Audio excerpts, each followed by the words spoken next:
કૃષ્ણ વિદ્યાર્થી મિત્રો, કેમ છો બધા? મજામાં?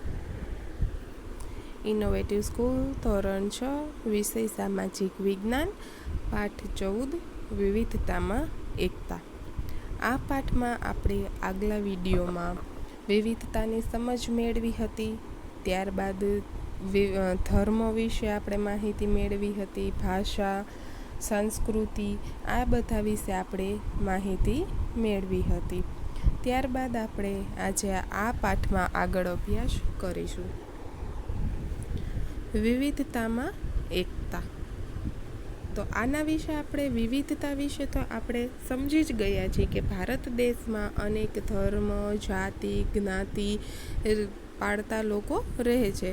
એવી રીતે આપણને ભારત દેશમાં વિવિધતા જોવા મળે છે અને હવે આપણે જોવાનું છે વિવિધતામાં એકતા. ભારતીય સંસ્કૃતિ વિશ્વની પ્રાચીનતમ સંસ્કૃતિઓમાંની એક છે.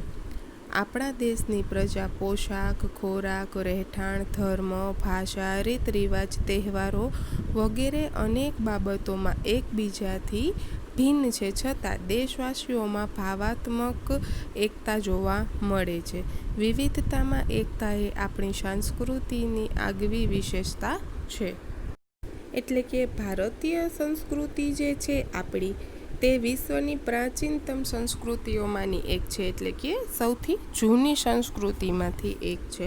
અને આપણા દેશમાં આપણે જોઈએ તો પ્રજાઓમાં આપણે જોઈએ તો કે પોશાક, ખોરાક, રહેઠાણ, ધર્મ, ભાષા, રીત રિવાજ, તહેવાર વગેરેમાં આપણને અનેક બાબતમાં એકબીજાથી ભિન્નતા જોવા મળતી હોય છે. જેમ કે આપણા દેશમાં અલગ અલગ ધર્મ પાળતા લોકો રહે છે, અલગ અલગ ભાષા બોલતા લોકો રહે છે, તે લોકોના રહેઠાણ, ખોરાક બધું અલગ અલગ આપણને જોવા મળે છે. આપણે આગલા વિડીયોમાં જે સમજ્યું હતું કે પારસી લોકો હોય તો તે લોકોનો આખો પહેરવેશ જુદો હોય, ખોરાક જુદો હોય, તેના રીત રિવાજ, તેના તહેવાર બધું જુદું હોય.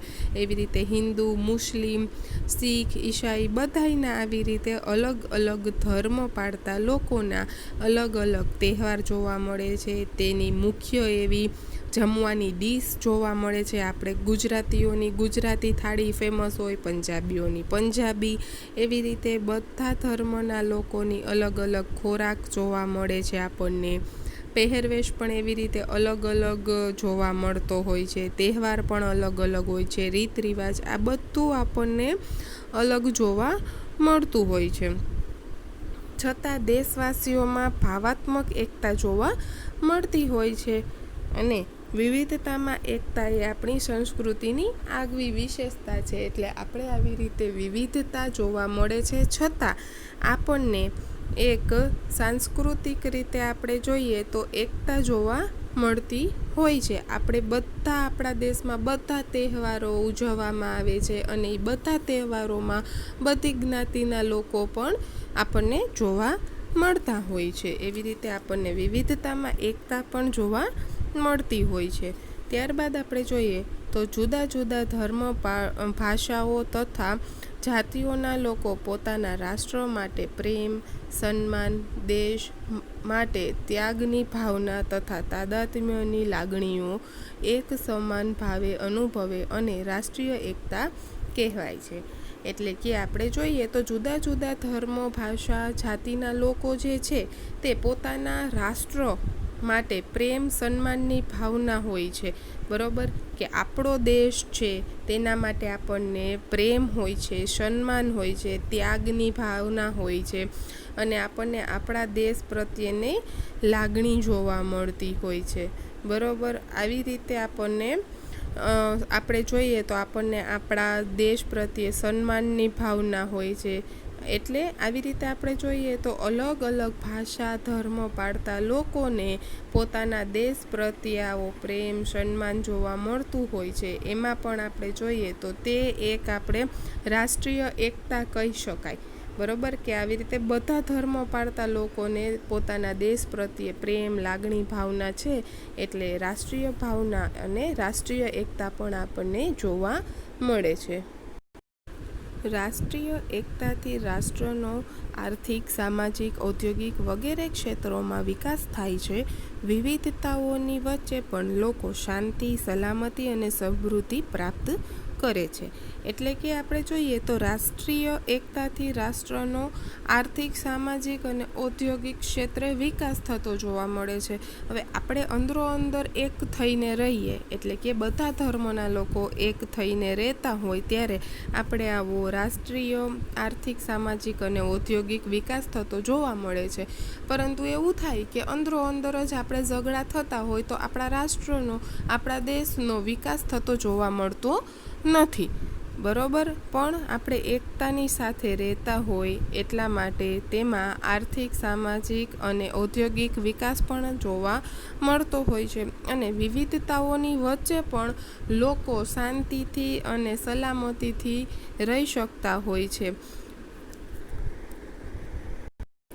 તેથી જ ડૉક્ટર રાધાકૃષ્ણને કહ્યું છે કે જો આપણે એક રાષ્ટ્રના રૂપમાં જીવિત રહેવું હશે તો આપણે સૌએ રાષ્ટ્રીય એકતાની આવશ્યકતા સ્વીકારવી જ પડશે.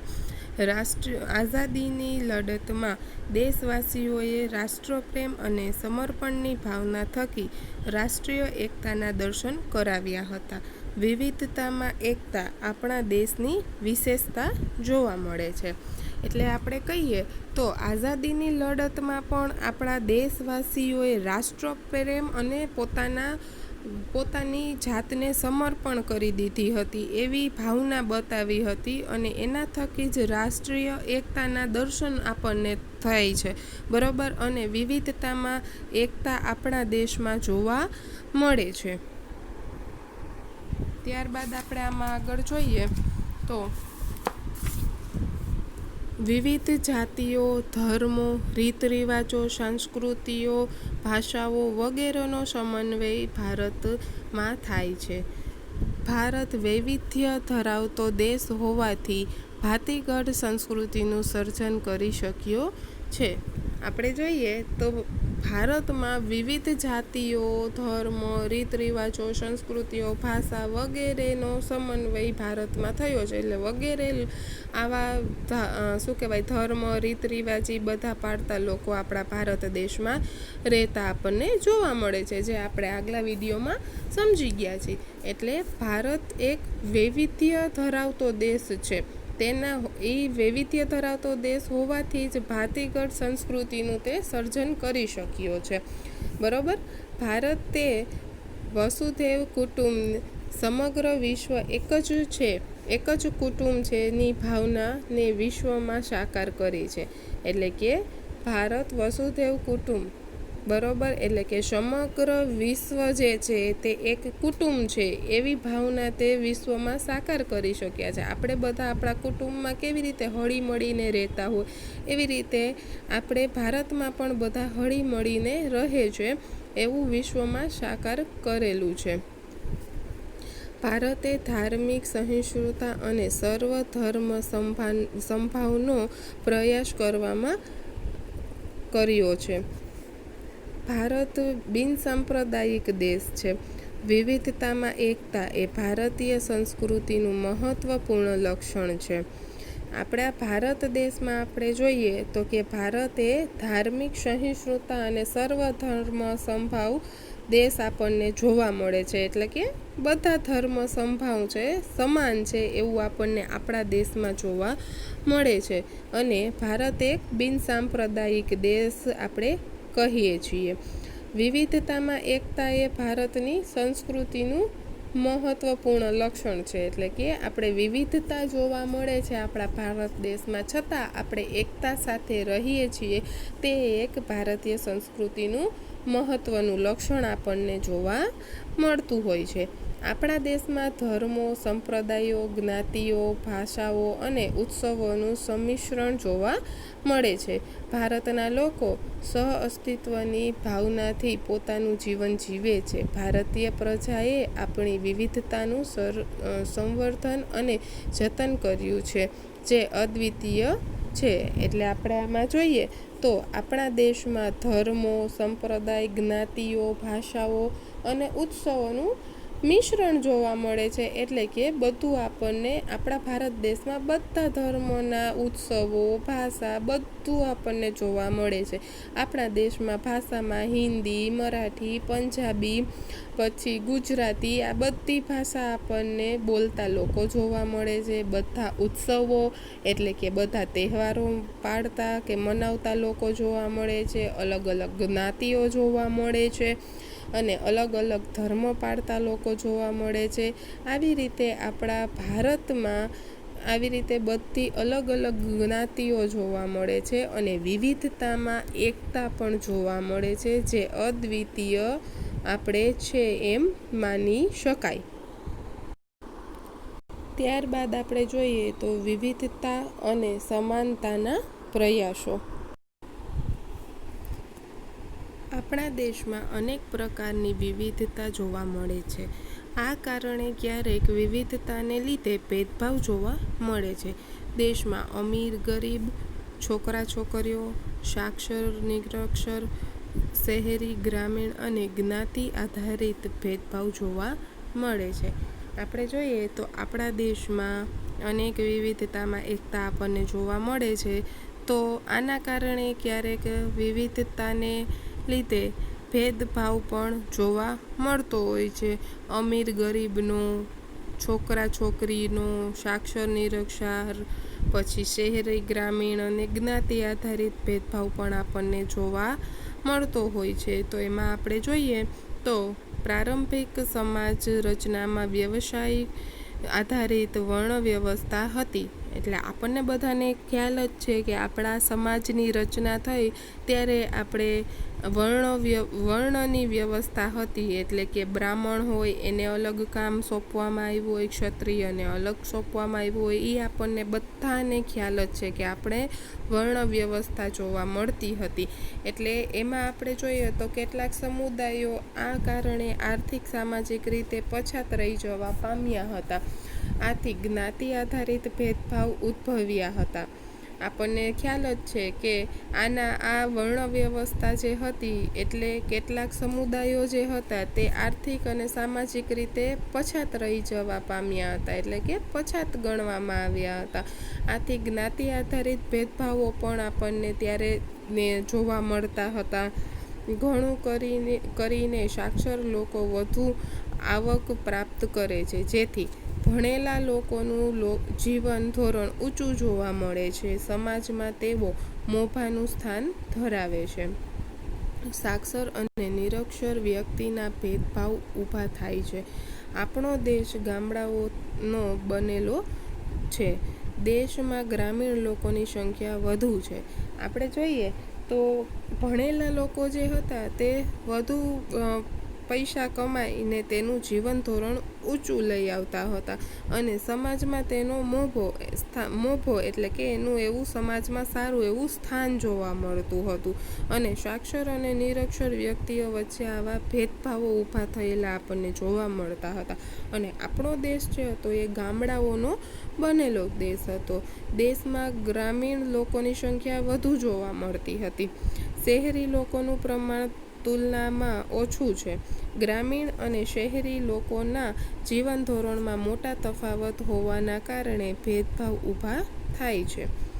એટલે કે આપણે ગ્રામીણ અને શહેરી લોકોના જીવન ધોરણમાં આપણને ફેર જોવા મળે છે. શહેરના લોકો અલગ રીત રિવાજ અને ઢબથી જીવતા હોય છે અને ગ્રામીણ લોકો પણ અલગ રીતે જીવતા હોય છે. તેના કારણે જીવન ધોરણમાં આપણને મોટો તફાવત જોવા મળે છે અને તેના કારણે ભેદભાવ પણ ઊભા થતા જોવા મળતા હતા. દેશની આઝાદી પછી દેશના બંધારણમાં સમાનતાના અધિકારને સ્થાન મળતા અસ્પૃશ્યતા નાબૂદ કરી દેવામાં આવી છે. એટલે કે આપણો દેશ આઝાદ થયો ત્યાર પછી આપણા ભારત દેશના બંધારણમાં સમાનતાના અધિકારો આપણને જોવા મળે છે અને અસ્પૃશ્યતા નાબૂદ કરી દેવામાં આવી છે. એટલે કે બધા લોકોને, બધા વર્ણના લોકોને સમાન માનવામાં આવે છે. સમાનતાના અધિકારની સૌને રાષ્ટ્રમાં સમાન તક, ન્યાય અને દરજ્જો પ્રાપ્ત થાય છે. મફત અને ફરજિયાત શિક્ષણના અધિકારનો કાયદો અમલમાં મૂક્યો છે, જેથી સૌને સમાન રીતે પ્રાથમિક શિક્ષણની તકો મળવા લાગી છે. લોકોના સામૂહિક વિકાસ માટે ગ્રામ્ય સડકો, પ્રાથમિક આરોગ્ય કેન્દ્રો, વીજળી, પીવાના પાણીની સુવિધાઓ વગેરે પાયાની સુવિધાઓ સરકારે વધારી છે. એટલે કે આપણા ભારત દેશનું બંધારણ ઘડવામાં આવ્યું ત્યારે બધાને સમાનતાનો અધિકાર મળ્યો છે અને સમાનતાના અધિકારથી સૌને રાષ્ટ્રમાં સમાન તક મળી છે. ન્યાય, દરજ્જો બધું સમાન, બધા વર્ણને સમાન ગણવામાં આવ્યું છે અને તક આપવામાં આવી છે. ન્યાય, દરજ્જો બધું આપણા દેશમાં આપવામાં આવ્યું છે અને મફત અને ફરજિયાત શિક્ષણનો અધિકાર પણ આપણે બધા વર્ણ વ્યવસ્થાને આપવામાં આવ્યો છે અને અમલ કરવામાં પણ આવ્યો છે અને સૌને સમાન રીતે પ્રાથમિક શિક્ષણનો તક મળવા લાગે. લોકોના સામૂહિક વિકાસ માટે ગ્રામ્ય સડકો બંધાવ્યા છે, પ્રાથમિક આરોગ્ય કેન્દ્ર પણ ઊભા કર્યા છે, વીજળી, પીવાના પાણીની સુવિધાઓ પણ સરકાર દ્વારા આપવામાં આવી છે. ત્યારબાદ આપણે જોઈએ તો લોકો પોતાના ધર્મનું પાલન કરે, પોતાની ભાષા બોલી શકે અને પોતાના તહેવારો ઉજવી શકે એ પ્રકારની સ્વતંત્રતાઓ મળવાના કારણે આઝાદી પછીના વર્ષોમાં ભેદભાવો નામશેષ થઈ રહ્યા છે. એટલે કે આઝાદી પછી આપણે જોઈએ તો પોતાનો ધર્મ પાળી શકે, ભાષા બોલી શકે, તહેવાર ઉજવી શકે એ પ્રકારની સ્વતંત્રતા આપવામાં આવી હતી આઝાદી પછી. એટલે આવા થોડાક વર્ષો, આઝાદી પછીના થોડાક વર્ષો પછી ભેદભાવ આપણને બહુ ઓછા પ્રમાણમાં જોવા મળતું હતું. ચોક્કસ જ્ઞાતિના લોકો માટે ગ્રામ પંચાયતની સંસદ સુધીની ચૂંટણીમાં કેટલીક બેઠક અનામત રાખવામાં આવી છે. નોકરીઓમાં પણ આ બાબત ધ્યાનમાં રાખવામાં આવી છે. વિદ્યાર્થીઓ માટે છાત્રાલય, શિષ્યવૃત્તિઓ અને આર્થિક સહાયની યોજનાઓ અમલમાં આવી, જેથી સામાજિક, આર્થિક અને રાજકીય તથા સાંસ્કૃતિક ક્ષેત્રે સૌને આગળ વધવાની તક પ્રાપ્ત થઈ છે. ત્યારબાદ આપણે જોઈએ છોકરા છોકરીઓ અંગેના ભેદભાવ. એ આપણને ખ્યાલ જ છે કે પહેલાં આપણને છોકરા છોકરીઓ પ્રત્યેના ભેદભાવ જોવા મળતા હતા. ભારત જ નહીં પણ વિશ્વના કોઈ પણ રાષ્ટ્રની પ્રગતિ અને વિકાસમાં માનવ સંસાધન તરીકે સ્ત્રીઓની ભૂમિકા ખૂબ જ મહત્વની છે. સ્ત્રી પુરુષની જૈવિક ભિન્નતાની સાથે સામાજિક અને સાંસ્કૃતિક દૃષ્ટિકોણથી છોકરીઓના ઉછેરમાં ભેદભાવ હોવાથી બંનેનો વિકાસ પણ અલગ રીતે થાય છે. એટલે કે આપણા સમાજમાં છોકરા છોકરીઓનો દરજ્જો અલગ હોવાથી તેના ઉછેરમાં પણ ભેદભાવ જોવા મળતો હોય છે. આજે પણ મોટાભાગના કુટુંબોમાં મહિલા ઘરકામ કરે છે, રસોડામાં રસોઈ બનાવે અને બાળ ઉછેરનું કામ કરે છે. એટલે કે આજની તારીખે પણ આવા આપણને મોટાભાગના કુટુંબોમાં જોવા મળે છે કે મહિલાઓને ઘરકામ કરવાનું, રસોઈ બનાવવાનું અને બાળકોનો ઉછેર કરવાનો જ હોય છે. બીજું કંઈ કામ એને કરવા દેવામાં આવતું નથી હોતું. સ્ત્રીઓને કુટુંબ વિષયક કોઈ નિર્ણય લેવાની સત્તા નથી. એટલે કે કુટુંબમાં કોઈ મહત્ત્વના નિર્ણય લેવામાં આવતા હોય ત્યારે સ્ત્રીઓને તે નિર્ણયમાં વચમાં બોલવાનું હોતું નથી. તેને એવો કોઈ હક આપવામાં આવતો નથી. આરોગ્યની અપૂરતી દેખભાળ, શિક્ષણ અને આર્થિક અધિકારોથી દીકરીઓને વંચિત રાખવામાં આવે છે. એટલે કે આરોગ્યની અપૂરતી દેખભાળ એટલે કે આરોગ્યમાં પણ સ્ત્રીઓને એટલું મહત્ત્વ આપવામાં આવતું નથી, શિક્ષણ પણ એને આપવામાં આવતું નથી અને આર્થિક અધિકારોથી પણ તેને દૂર રાખવામાં આવતી હોય છે દીકરીઓને. કપડામાં, રમતોમાં, અભ્યાસની તકોમાં, હરવા ફરવા, વિચાર અને વ્યવહાર વગેરેમાં છોકરીઓ સાથે ભેદભાવ રાખવામાં આવે છે. આપણે જોઈએ તો કપડાં પહેરવાની બાબતમાં, રમતોમાં, અભ્યાસની તકોમાં, હરવા ફરવામાં, વિચાર, વ્યવહાર બધામાં છોકરીઓ સાથે ભેદભાવ જોવા મળતો હોય છે કે છોકરીઓને ભણવા દેવામાં આવતી નથી હોતી, બારે હરવા ફરવા દેવા જવામાં આવતી નથી હોતી, રમતોમાં પણ એવું જોવા આપણને મળે છે. આવા ભેદભાવ છોકરીઓ સાથે જોવા મળતા હોય છે. છોકરીઓમાં સાક્ષરતાનું પ્રમાણ નીચું હોવાથી છોકરીઓ બાળ લગ્ન, પડદા પ્રથા, દહેજ પ્રથા તથા અન્ય કુરિવાજોનો ભોગ બને છે. એટલે કે છોકરીઓને ભણાવવામાં આવતી નથી હોતી.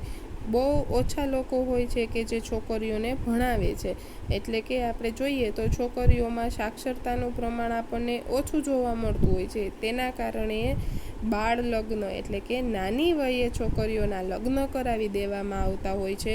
પડદા પ્રથા એટલે કે છોકરીઓને, સ્ત્રીઓને પડદા પાછળ જ રહેવાનું હોય. એને બારે કોઈ આવે ત્યારે પણ આવવાનું નહીં, મોટો ઘૂમટો તાણવાનો, એવી રીતે પડદા પ્રથા આપણને જોવા મળતી હતી. ત્યારબાદ આપણે જોઈએ તો દહેજ પ્રથા જોવા મળતી હતી કે છોકરીના લગ્ન થાય ત્યારે એને ખૂબ બધો દહેજ દેવામાં આવતો હોય છે. અને એવા અનેક કુરિવાજોનો આવી રીતે દીકરીઓ ભોગ બનતી હતી. સમાજમાં પુત્ર જન્મને પ્રાધાન્ય હોવાથી સ્ત્રી ભ્રૂણ હત્યાનો ભોગ બને છે. વિવિધ ક્ષેત્રોમાં મહિલાઓનું અલ્પ પ્રમાણ સ્ત્રી પુરુષના ભેદભાવ સ્પષ્ટ કરે છે. જો કે સમાજમાં જાગૃતિ અને શિક્ષણનો વધવા સાથે આ ભેદભાવનો ભૂષણતા જોવા મળે છે. એટલે કે આપણે જોઈએ તો સ્ત્રી ભ્રૂણ હત્યા પણ આપણને વધુ જોવા મળતી હતી. ત્યારબાદ આપણે જોઈએ તો વિવિધ ક્ષેત્રોમાં મહિલાઓને અલ્પ પ્રમાણે સ્ત્રી પુરુષ ભેદભાવ પણ જોવા મળતો હતો. એટલે કે અમુક ક્ષેત્રમાં મહિલાઓને રાખવામાં આવતી નહોતી અને સ્ત્રી પુરુષના ભેદભાવ જોવા મળતા હતા. જોકે હવે સમાજમાં આપણે જોઈએ તો જાગૃતિ અને શિક્ષણ જોવા મળે છે અને દીકરા દીકરીનો ભેદભાવ પણ આપણને હવે પ્રમાણમાં ઘટતો જતો જોવા મળતો હોય છે. ત્યારબાદ આપણે જોઈએ તો જાણવા જેવું સ્ત્રીઓ પ્રત્યેના ભેદભાવ દૂર થાય તે માટેના પ્રયાસો. 1992માં રાષ્ટ્રીય મહિલા આયોગની રચના કરવામાં આવી હતી. ત્યારબાદ જોઈએ બીજો પોઈન્ટ, ગરીબ મહિલાઓ સહેલાઈથી ન્યાય મેળવી શકે તે માટે નારી આંદોલનની સ્થાપના કરવામાં આવી હતી. એટલે કે જે ગરીબ મહિલાઓ હોય તેને સહેલાઈથી ન્યાય મળી શકે એટલા માટે નારી અદાલતોની સ્થાપના કરવામાં આવેલી હતી. મહિલાઓની સમસ્યાઓના નિવારણ માટે મહિલા કલ્યાણ કેન્દ્રોની રચના થઈ હતી. એટલે કે મહિલાઓની જે સમસ્યાઓ હોય તેને ઉકેલવા માટે મહિલા કલ્યાણ કેન્દ્રની રચના થઈ જોવા મળે છે. દેશમાં કન્યા કેળવણીનું પ્રમાણ વધે તે માટે સમાજ અને સરકાર સહિયારી પ્રયત્ન કરે છે. એટલે કે દેશમાં કન્યા કેળવણી એટલે કે કન્યાઓને વધારે પ્રમાણમાં ભણતર આપવામાં આવે તે માટે સમાજ અને સરકાર પ્રયાસ કરતી જોવા મળે છે. કુટુંબની માલ મિલકતમાં સમાન હિસ્સો મળે તે માટે કાયદાઓ બનાવવામાં આવ્યા છે. એટલે કે કુટુંબની જે માલ મિલકત હોય તેમાં દીકરો અને દીકરીને બંનેને સમાન હિસ્સો મળે તે માટે પણ કેટલાક કાયદાઓ ઘડવામાં આવ્યા છે અને દીકરા દીકરીને સમાન ભાગ મળે તેવું પણ આપણે કાયદામાં જોઈ શકીએ છીએ કે દીકરા જેટલો જ દીકરીને હવે ભાગ મળવો જોઈએ. બાળ લગ્ન, દહેજ પ્રથા અને સ્ત્રી ભ્રૂણ હત્યા અટકાવવા માટે કડક કાયદાઓ ઘડવામાં આવ્યા છે. દેશમાં મહિલાઓને સમાન દરજ્જો, શિક્ષણ અને સલામતી પ્રાપ્ત થાય તે માટે 1980થી અનેક કાર્યક્રમો અમલમાં મૂક્યા છે. એટલે કે 1980થી આવા અનેક કાર્યક્રમો હતા તે અમલમાં મૂકવામાં આવ્યા હતા. આ પાઠ આપણો અહીંયા પૂર્ણ થાય છે. થેન્ક યુ વિદ્યાર્થી મિત્રો.